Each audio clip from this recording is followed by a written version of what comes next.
Okay, sir, I'm starting now. So, audience, today I have a very distinguished guest speaker, and I think the distinguished word is small for his introduction. A great honor to have Professor Mesut Idriz. So, he is professor in Islamic history and civilization. Thank you so much, sir, for joining. Thank you very much for your invitation. So, sir, please, first of all, I would like to ask that why you selected this subject, the history and Islamic civilization, and what was the inspiration behind this? And also, little bit you can share about your childhood experience, that how you started your early lives. Thank you, Brother Ali and Miss Rabia and other friends here. The relationship of there is a relationship between my selection or specialization that I am enjoying these days. It goes back to my childhood and my environment where I grew up. I come from, today, its name is North Macedonia, which is located in the North Greece, West Bulgaria, East Albania, South Serbia. And when I was born in Yugoslavia. That time used to be called Yugoslavia. It was Socialist Federative Republic of Yugoslavia. And I come from a very traditionalist family that are known in the region, in the Balkans, not in Macedonia only, in the Balkans, Macedonia, Kosovo, Albania, Greece, and Bulgaria, and that part of the world are known people with that Ottoman tradition, if I may say. Ottoman tradition, but not the way how the Turkish serials are showing the Ottomans. I'm talking about more traditionalists and more hierarchic family. So when I came to my interest was mostly on physics, and when I was in primary school and secondary school, physics and mathematics. History and geography was for me like a toy or tool for me to understand physics and mathematics. And of course, there are three things, history, geography, and languages. Languages are inseparable of all these things. In my family, I speak Albanian and Turkish. Outside Macedonian, any former Yugoslavian language. So this was intriguing me to expand myself further, But when it came to pursue my studies further, I was not given the chance to pursue my studies in my own country. And basically, it was due to the environment where I am coming from, particularly the family. And at that age, I was asked by my father, who passed away just almost a year ago, on the 1st November, it will be 1 year. And he asked me, would you like to go out of the country, to pursue your studies? And he said, why don't you go to Syria, Damascus? So those days, you could not, as I said, that hierarchy of the family, I could not go against the proposal of my father. And I accepted the proposal, and I went. I went at a young age. What intrigued me, that in Yugoslavia, there was a kind of very strange slogan, which I will try to translate it literally to you. It was a kind of like, it was called Bratstvo Jedinstvo, unity and brotherhood. This was the slogan of Yugoslavia, But when you came to the real life, there was no brotherhood, neither the unity. always there was a kind of like discriminations, this kind of stuff. So that intrigued me, and I was going to Syria by land, and my first impression of Turkey at the border of Turkey, which now it is removed, by the way. Oh. There is a kind of there was a huge letters written in Turkish, "Ne mutlu Türk'üm diyene." What a pleasure to call yourself Turk. And I said to myself, this is a little bit, it smells a little bit fishy. If I'm not Turk or Turkish, so I don't have that pleasure. So these kind of things intrigued me. And in Syria, I went to Syria. After I learned Arabic, the Syrian version of Arabic, let me say, street language, let me put like that, I saw some advertisements, on the streets, propaganda of the state, on Arabism. I will not mention what was mentioned, and this intrigued me too, and then later on, after 7 years, I was reading about East and West. I wanted to get out of that Pandora box. I was reading extensively about Southeast Asia and the West. I applied to France and I could not get visa. Oh. And my second option was Southeast Asia. And you remember during 1990s, Southeast Asia was considered kind of like they used to call tigers of of Asia? East. Sorry. I thought it's Tiger of East Asia. Yes, something that like Asian tigers, something like that, on economic development. And I was thinking which country could be suitable, Indonesia, Philippines, Thailand, Singapore, or Malaysia. I chose Malaysia, and I had a meaning behind it. Malaysia, because it is multiracial society. You have different races, multi-religious society, multilingual society, and multicultural society, blended together for historically a long time.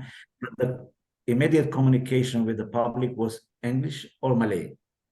So if you go to Indonesia, you will face difficulty in the language. If you go to Thailand, you will face difficulty.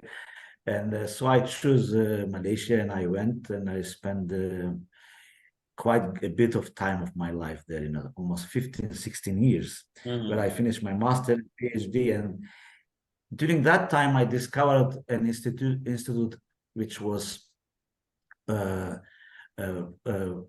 founded and directed by Professor Sayyid Muhammad Naqib Al-Attas, very prominent figure in the world. He established an institution, postgraduate institution there. It's called International Institute of Islamic Thought and Civilization. In short form was ISTAC. So I discovered that institution, and I get to know the professors there, and I was given the chance and responsibility, not only chance, responsibility to do my master and my PhD. In a short period of time, I completed my master and my PhD. Again, in the PhD level, I wanted to do 2 PhDs, one in Canada, in McGill University, Institute of Islamic Studies, and one in Malaysia. I wanted East and West. But again, I faced a huge difficulty. Although I paid my tuition fees and everything, I found a very powerful sponsor. But I was accepted to McGill University, but I was refused entry visa to the federal territory of Canada. So I focused myself on Malaysia. I finished in 2002. Immediately, I started working there, and I explored myself into academia. When it comes to history and civilization, I thank my professors on that matter, the way how they projected to me history. It is not that, and misconceptions in history. Let's say, I recall when I joined the present university where I am now, University of Sharjah, my colleagues asked me, are you, which area do you fall, modern and contemporary history or Islamic history? I start laughing, because I know where is the problem here, This notion of modern and contemporary history is applied for Europeans, not for us. Europeans went through that kind of antique history, early medieval history, late medieval, modern, postmodern history. We did not have this. I'm talking about Muslims, Islamic civilization. We did not have this. We started with maturity. When I say maturity, I'm referring to the Prophet Muhammad sallallahu alaihi wasallam as a prophet, and the Quran was there. Quran was correcting all these misconceptions and was giving a new definitions to the Arabic language terminologies and giving examples from the history. So it started with maturity. That is why in most of the works, be it in Pakistan, in Turkey, or in other parts of the world, they call it golden age, the later period. And it starts with the Prophet Muhammad all the way to the 3rd century, 4th century of Hijrah. So that the whole period was supposed to be a model for us. And we started with the maturity, and then we developed things further. But maturity was there. In their case, I'm talking here Europe, because Europe invented this kind of thing. In their case, they don't have these terminologies. They started with antique. And later on, there was a period of time where, look at the terminology that they call it Renaissance, which is translated into Arabic, Nahda. And there is a big mistake in no one is questioning this Renaissance. Why do they call Renaissance? And Renaissance is somehow like somebody was sleeping for a period of time and suddenly woke up, and they were blaming Islamic civilization for that period of sleepiness. Yeah, true. I agree. So this kind of things should be, I guess, in my opinion, understood well. And it took me, I don't like to study history personally in this case, from chronological perspective, because chronological perspective should be already well built in ourselves. But thematic approach to the history, philosophic approach to the history is much more useful. And I have my own personal, I was writing sometime on the, what they call this, I was columnist, writing in several places, under the pen name Glocal Spectrum. Not local, not global, glocal spectrum. Okay. Which this terminology has been invented last 28, 29 years. It has become a kind of philosophical terminology. And then it is applied now in various areas. So in that thing, I have been trying to go into the further issues, study this matter, and put it forward to the students, yeah, this is in short when it comes to the my focus towards this the study of history, civilization, because my aim ultimately is civilization rather than history. History for me is like a material. Material in order for me to focus to civilization. But, and for the history, sir, how to believe that there are a number of incidences in the Islamic history? For example, the incidents of the different tenure of the different leaders, including the Umayyad and Abbasid and all that. And also, if, for example, if we call the incidents of the Karbala and then all that. So there are a number of different opinions that some people and scholars wrote about that this is not actually like this and this is not actually like this. So how you relate the evidence that how we should trust? If you take as a, like what I do in the last 20 over years, I have been putting Quran Hmm. as a reflection Hmm. from Quran as a reflection. What do I mean by Quran as a reflection? When I study the history, I will try to take the necessary points from that history. Let's say my motto generally has been motto of, in tasawwuf, in Sufism, we have something called dhikr, isn't it? Tadakkur, tafakkur, takhayyul. These three notions are very important. So I try to apply these three notions with regard to the history, with regard to the civilization. I kind of like, yes, we remember the past, but we do not stick to the past and stay there. We have to think, we have to filterize those information that we get from the past in order for us to imagine, to imagine the future. So if we just stuck on the past, and we try to dig more and more on the issues, we will not be able to prosper in that. So for instance, for us, let's say this semester, current semester, I am teaching two courses, undergraduate and one PhD. In the undergraduate courses, I teach a university course. One is Islamic civilization, the other one is Islamic history. Okay. And in both of them, I apply different methodology, Okay. And I will advise students in Islamic history. I will advise students to pick up thematic issues. Okay. Let's say Quran introduced to us the concept of shura, consultative body.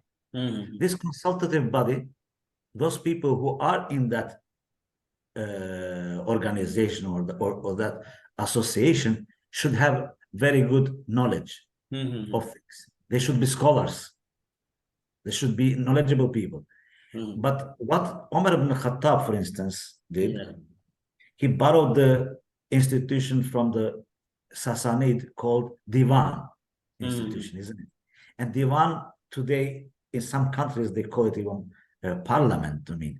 Divan is a representative council, not consultative council, representative council. Does it go against the teachings? Because in Quran, you don't have description of the ruling, what kind of system you should be having in it. Quran gives you general prescriptions. Quran speaks about justice. Quran speaks about certain important elements that are related all the time, but never speaks about a system, what kind of system you should be following. So consultative body, and Umar ibn Khattab borrows an institution called Diwan and integrates Diwan to our civilization. It was such a beautiful thing. So if you look from that perspective, that how beautiful could be the things that we can learn from the past and use it today and think for the future. But if we enter to the issues, how Muawiyah and how Yazid ibn Muawiyah, what was going on, we do not really. First 200 years, we don't really have a lot of historical accounts. Not say book, but accounts, that are, in my PhD course. Normally, I try to compare historians during the 200 years and Rijal al-Hadith, those people who deal with the Hadith. They hate each other. They even, to some extent, some of them, they kafirize each other, if I may call the word kafirize. They blame it. So we have to be very careful the way how we look at the matters, and if it is on the benefit of different societies in the Muslim world, we take it, and it does not contradict. Agreed, agreed.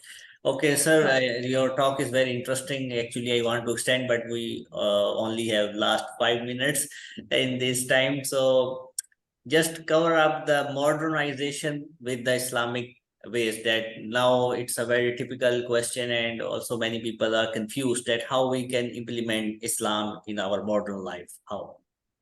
You just answered it, I guess, Brother Ali. They are confused. There is a huge confusion. Yeah, yeah, yeah. What major confusion, in my opinion, is that having this different experiences in different countries like Southeast Asia, Balkans, in Turkey. I had some experience in Turkey. In China, I was consultant to Chinese government for 2 years on Islam and Middle East and something like that. I have realized that there is a confusion in terms of the, let's say, you are trying to uh, to uh, to um, to dress something that doesn't fit your body. Exactly, exactly. So if you are wearing something that doesn't fit your body, how are you? It is going to be either so big or too small. Our confusion, in fact, goes back to the proper educational system that is beneficial to our own society. It doesn't matter where you are, whether you are in this region where I am, or you are in Pakistan, or you are in India. Doesn't matter. According to your needs, you have to tailor it according to your needs, and you cannot just copy paste it from the whatever they produce in Europe or in West. I don't like this terminologies, but since everyone is using, we cannot just copy paste it. Let's say theories regarding the social theories. We cannot take theirs and apply in our regions. Political theories, we cannot take and apply in our region because it will have wrong conclusions. Yeah. We have to filterize it properly. We have to understand it properly. We have to restructure it according to the needs of our society, and then slowly to tailor the cloth according to let's say, why we don't discuss about the dress. We say this is Pakistani dress, this is Arab dress, and we respect them. We should respect also intellectual dress. Intellectual mind of ours. So major confusion, I guess, is in knowledge, transforming knowledge and implementing that knowledge without any, let's say, this is a water. We bring, let's say, it is water, yes, indeed. But if we put some other color, some kind of color inside, it is no longer water. It has shifted the color into something else. So if we just borrow from outside without any proper filterization, it is going to cause us a lot of issues. Particularly, I'm a student of Islamic history and civilization. We have a lot of concepts, a lot of traditions that we have taken, let's say, from the Oriental institutions. And completely as it is. In fact, they have understood it very well. When we are transforming that into Urdu, into Arabic, how they have put forward, we are giving a wrong picture. Exactly. A wrong picture. So because that is the way and it goes to the schools, primary schools, secondary schools, to the university level, and it continues to have that confusion. Unfortunately, we do not have a proper body. Let's say today we speak about the happiness, isn't it? There are a lot of ministries or centers or customer services, what they call happiness of the customer. We have ministries in some places. What kind of criteria we are using for the happiness? Are we using only statistics that you are driving Porsche, you are having a big mansion or something, and then finally, let's say North Europe, Scandinavian region have been considered 25 years ago the happiest society, but when it comes to the committing suicide among women, is the highest rate in the world. Exactly. Singapore overtook just 10 years ago this part of. But the issue is Is it working? Why there is a high committing suicide was in I guess it is continuing also in North Europe, in Baltic region, Scandinavian region. Look at the statistics. Let's say Singapore. There's a higher rate of committing suicide among women in Singapore, and advanced, what they call developed status. The country is considered developed status. So I guess there is an issue here. Yes, we should focus on achieving happiness, provided that we do not define happiness from 5 senses. Yeah. We have to avoid from that hedonistic approach. If we avoid from hedonistic approach, we come up with our own approach that is based on Quran, our values. Yeah. If I may, Quranic verse, Quran says very clearly on this matter. Shuf how it is interestingly, look at how it is interestingly looking to the issue of happiness from opposite meaning of happiness. Quran says, Taha ma anzalna alayka al-Quran litashqa. Look how it is interesting. It doesn't say that God was able to say, Taha anzalna alaykum al-Quran lis-sa'ada. He was able to say, but he did not say. He used the opposite way. He said, Taha ma anzalna. We have not revealed the Quran through wahi for you to experience tragedy, for you to experience misery. See, the word shaka there is not only misery, it's tragedy also. So if we look at the issues, from this kind of perspectives, and study the history, you see, history plays a big role here, the elements. I will give you an example, and perhaps you can wrap it up, the discussion. In the past, governments, when they were, let's say, you, Mr. Ali, you are entrepreneur, you want to establish hospital, for instance. Government was sending muhtasib that was in charge of checking, studying the matter. Yeah, exactly. And if you want to build a hospital in an area where the oxygen level is bad, is dusty, dirty, you are not able to build hospital there. You are banned to build hospital. But I have money. No one cares about your money, because ultimately it is service issue. Look at the role of Waqf.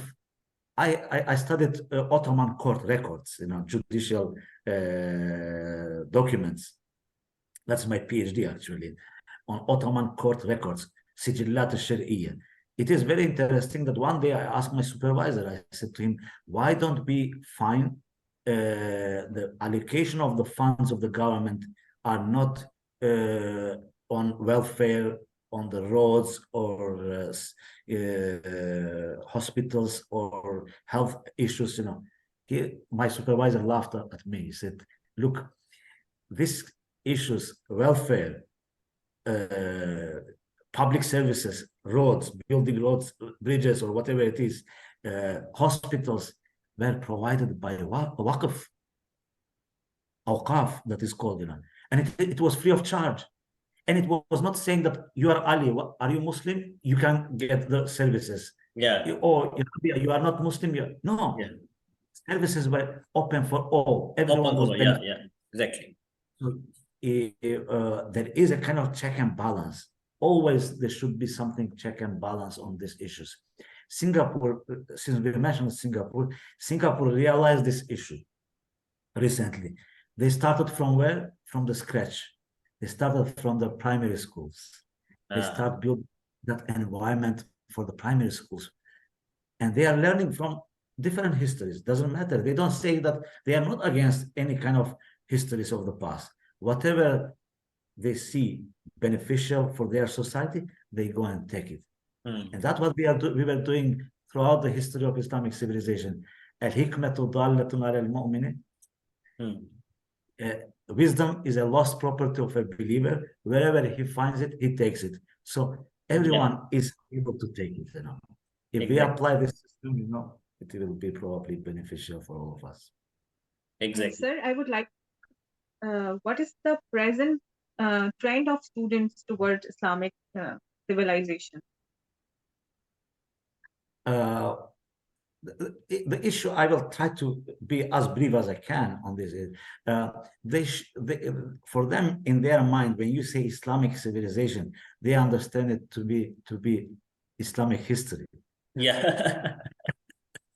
And I tell them that, it takes me 2-3 weeks at the beginning of semester to explain to them that, look, it's not Islamic history. It is something different. And if, let's say, the semester is 13 weeks or 14 weeks, it will take me at least 6 weeks during the semester to explain. I divide Islamic civilization into 3 categories, but interconnected with each other. Category of conceptual level, I call it conceptual level or conceptual phase, developmental phase, and the third one is sustainable phase. So I am trying to relate Islamic civilization to our days sustainability. Everyone is speaking about sustainability today, isn't it? Yeah. But we have Islamic civilization. Why don't we go and study properly? So if you prepare nice, proper dish to the students, then they will understand. And normally I tell to students, look, what you are going to experience in this semester, forget about your grading. Grading, I can give grade any grade you want, but I want something.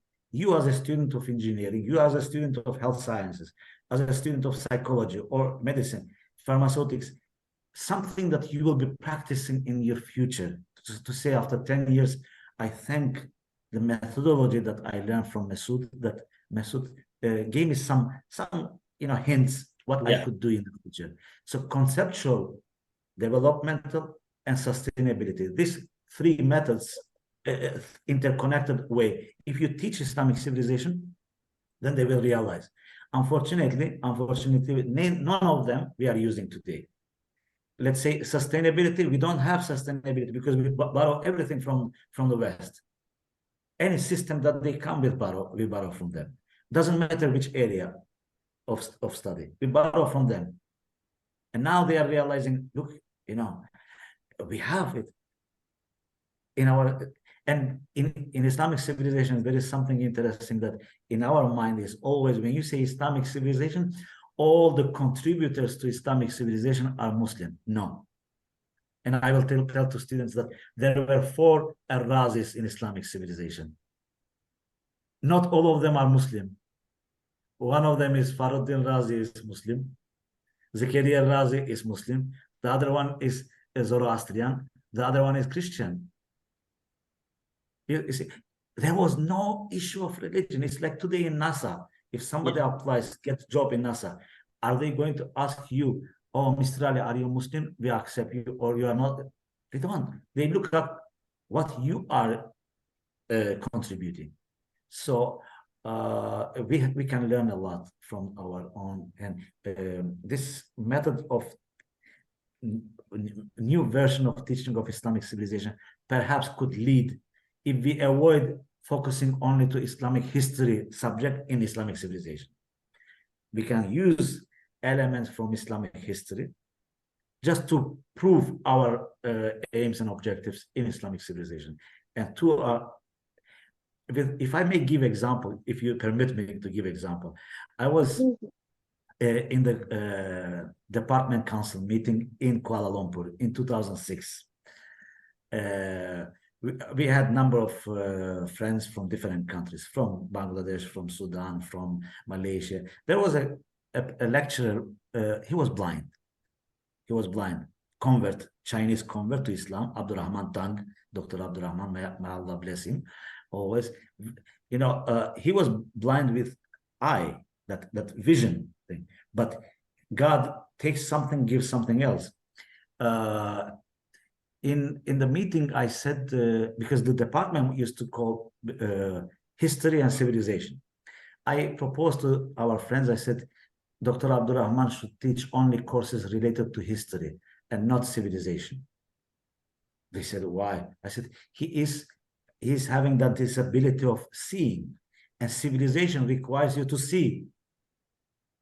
History, you can memorize a lot of data. It is just like a database. You can filterize the data, but civilization requires you to have that vision. So, and they thought that I am belittling Abdul Rahman. Contrary, Dr. Abdul Rahman turned to me and said, Mesut is right. Because that is the civilization is something big picture there, you know. It's not only database, you know. Database is in history. Exactly. Yes, this is in short. Okay, thank you so much, Professor Masood. It was very interesting talk. So finally, if someone asks two questions, then welcome. Miss Reem. Yes, I have one question. Yeah, please. What do you think the reason behind that we are learning our civilization, our own civilization, from outsiders or non-Muslim peoples, for example? Teaching civilization from outsiders is no problem, you know. What is, let's say, I am, if I don't know whether Reem, you are considering me outsider or insider. No. No, Don't I'm get just me wrong. trying to make it, you know, elevate the situation a little bit to make it funny. But if they have that qualities regarding the Islamic civilization, they are welcome. But provided that, as I said at the beginning, languages, you know, you cannot teach Islamic civilization and you don't know Arabic, for instance. Yeah. When I say Arabic, I'm talking about classical Arabic, not the modern hamburger Arabic. I name it. I have named it hamburger Arabic. You know, not. I don't mean hamburger Arabic. I am referring to classical, traditional, conceptual Arabic language. And you have to know if you are speaking about Islamic civilization. I have standards here. A person who focuses on Islamic civilization should know at least 10 languages. You know. Yeah. Should know very well Urdu, should know very well Bahasa Malayu, should know very well Persian, should know very well Ottoman Turkish. Otherwise, you cannot study these documents. You cannot study the history and Islamic civilization and pass it to the new generation. It will be always somewhere obstacle, you know. So geography, I get surprised, you know. The subject of geography, they exclude from geography, as I said at the beginning, geography, history, and languages are all interconnected with each other. So we should spare our time a little bit to learn more other languages too. Yes, we don't mind others to teach. Like you have a Japanese professor who was professor during 1940s in McGill University in Islamic Studies, Izutsu. He studied Quran. But Izutsu is a reference today. Look, Izutsu is a reference today. When you study about Quranic terminologies, but he knew all these major Muslim languages, Arabic, Urdu, Persian, Ottoman Turkish. He knew very well. He was professor of many professors today that we are experiencing or meeting them today. That's very true, because it could be the opposite as well. Us as Muslims, we also have knowledge of other religions and other civilization. Specifically in architecture, for example, because I have a design background, we used to study Umayyad and Abbasid and Mamluk, for example, architecture, along with Renaissance, Baroque, and all of and also the Dark Ages architecture, the Gothic architecture as well. It's not necessarily to Muslims, but we have to be open up to other civilizations as well. I will give an example since you mentioned it here. I will give an example.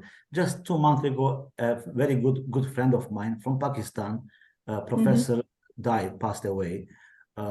His name was Shabir Akhtar. I want you to take this note. Shabir Akhtar. He lived in UK, in London. Can you tell me spelling in the chat or I can send it to Mr. Ali via WhatsApp. Okay. yes, Shabir continue. Akhtar passed away two months ago. He was my friend, and he was teaching in Malaysia, and he was a professor in I think in University of London, if I'm not mistaken, in the College of Divinity and Theological Studies. He knew classical Arabic. He knew classical Hebrew. He knew if you want to study their languages, their civilization too, you have to Yes. know. He knew very well Greek, old Greek. I'm not talking today's hamburger Greek or Kyros Greek, this shawarma Greek. I'm talking about the classical one. But yet, people did not know how to value his knowledge. What happened? He went to the classroom. This was in 1996.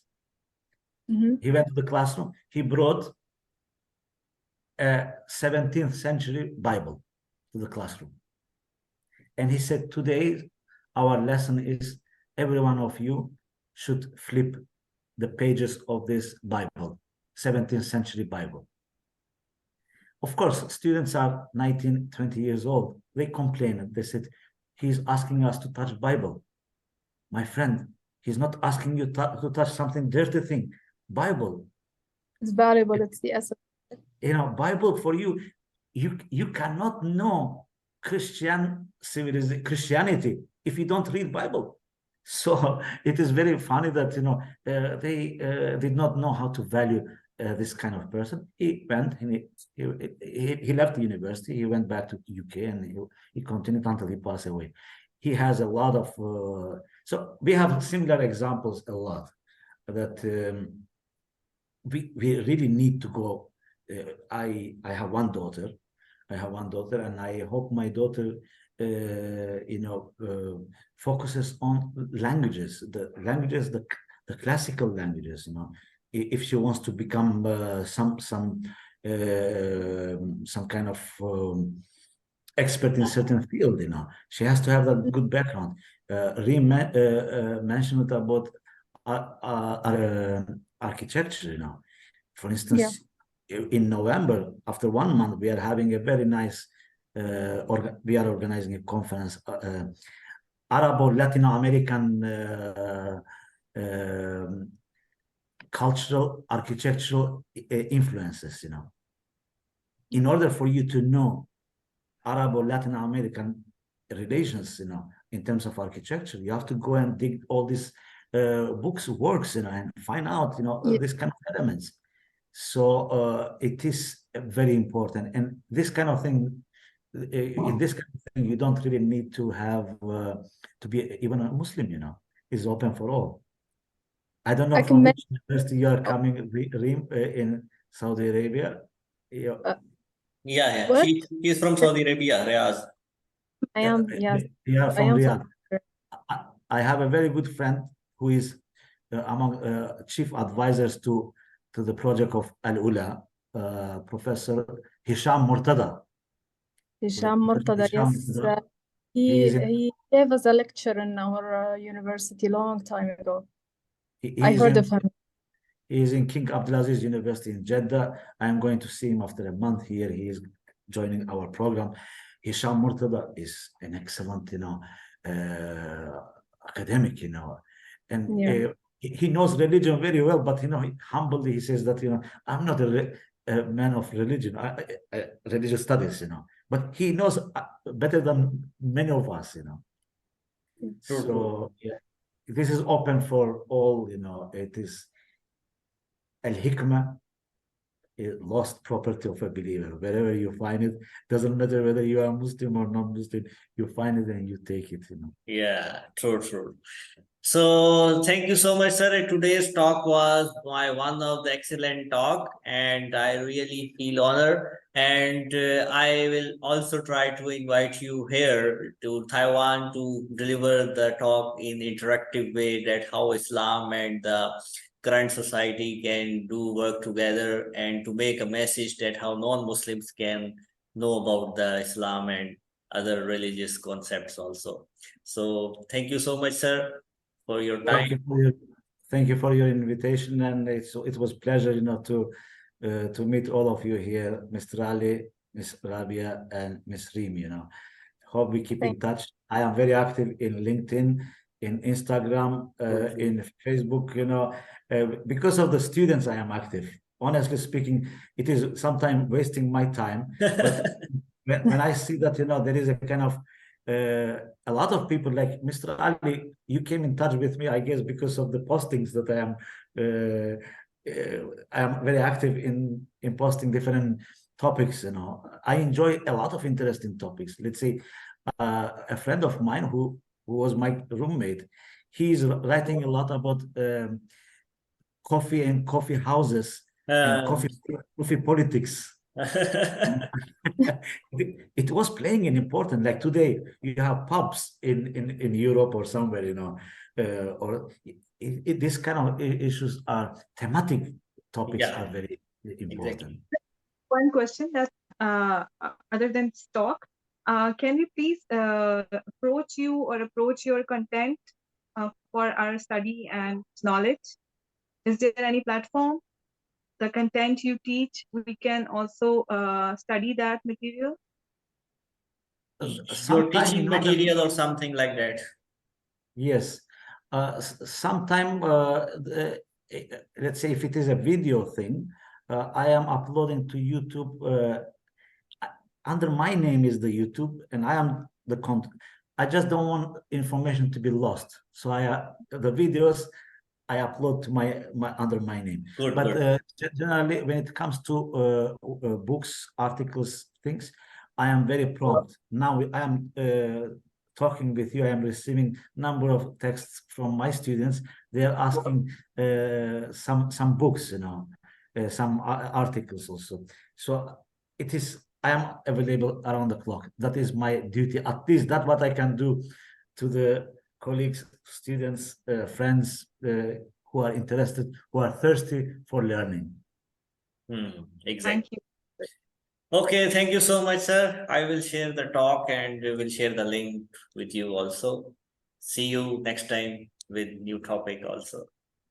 See you. Thank you Thank you, very Ali. much. Thank you. You. Bye-bye. Bye-bye. Bye. Bye-bye.